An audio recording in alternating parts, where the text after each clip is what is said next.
होते हमें तो इन किताबें उठाने की कोई जरूरत नहीं थी, क्योंकि हुज्जत किताबुल्लाह है, पैगंबर की सुन्नत है।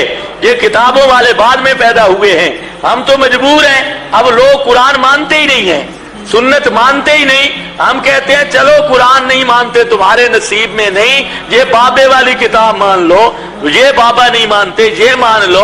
अब हम देखते हैं अकाबिर को कौन मानता है। ये है आसनुल कलाम। आसनुल कलाम का माने बहुत सोना कलाम।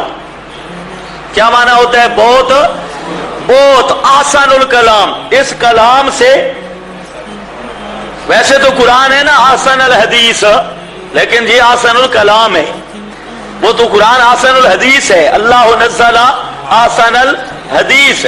चलो आसनुल हदीस का फैसला भी है कि रूह लौट के वापस आती नहीं है, और पैगंबर करीम अलैहिस्सलाम का फैसला भी है रूह लौट के वापस आती, हत्ता यरजिअल्लाहु इला जसदी यौमा यबअसुहु। अब यहां पर देखना है, मौलाना सरफराज खान साहिब ये फरमाते हैं, ये इनकी किताब आसनुल कलाम है और ये लाल कलम इस पे लगी हुई है।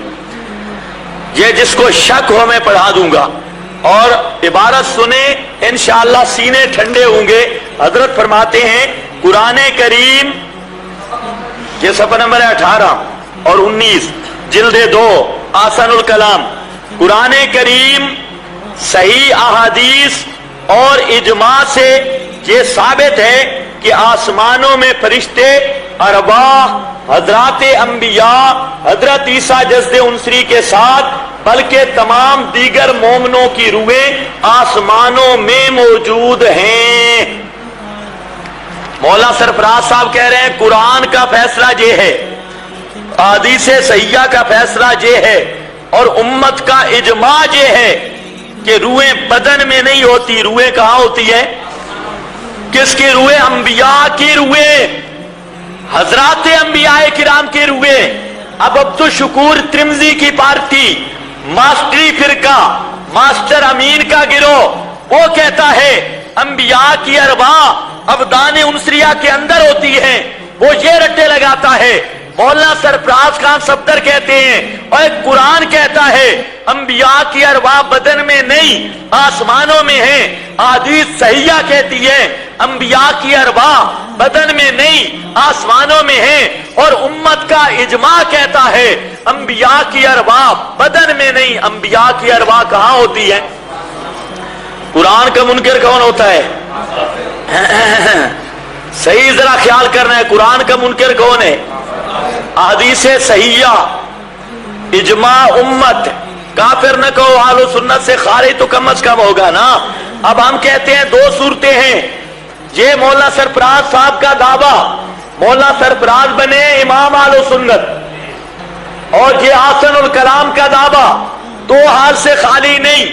अगर मौलाना सरफराज खान साहब की बात हक है, और यकीनन हक है, ये बात यकीनन हक है, तो फिर मास्टरी फिरका, मास्टर अमीन साहब का पूरा गिरोह जो कहता है अंबियाए किराम की अरवाह मुस्तमिर तौर पे बदन के अंदर होती हैं, और मुफ्ती अब्दुल शकूर तिमजी की पूरी पार्टी और आपके ये मुफ्तियान और सूफियान, ये इनका अकीदा ये कुरान के भी खिलाफ है, अहदीस के भी खिलाफ है, और इजमाए उम्मत के भी खिलाफ है।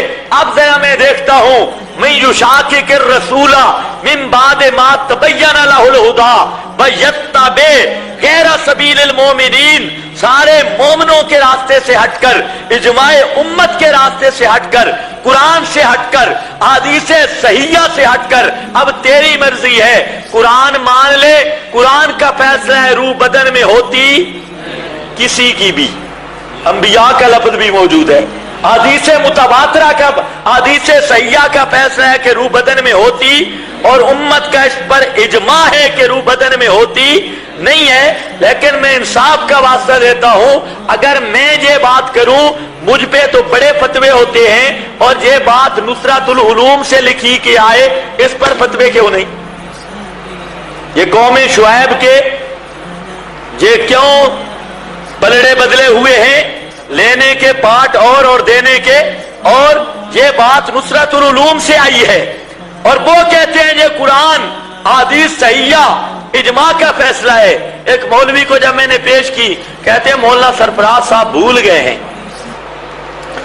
میں نے کہا خیال کر کے ذرا بات کر، قرآن کہتا ہے وَمَنْ أَظْلَمُ مِمَّنِ افْتَرَىٰ عَلَى اللَّهِ كَذِبًا۔ اگر قرآن میں یہ ہے تو مولانا سرفراز صاحب کا ایمان بچتا ہے۔ اگر یہ مولانا سرفراز صاحب نے جھوٹ بولا ہے جان بوجھ کے نہیں، نادانستہ، تو کس کے ذمہ لگایا ہے؟ قرآن کے۔ اللہ فرماتے ہیں جو مجھ پہ جھوٹا الزام لگائے تو اس سے بڑا کافر اور ظالم کائنات میں کوئی نہیں ہے۔ اب آپ دیکھ لیں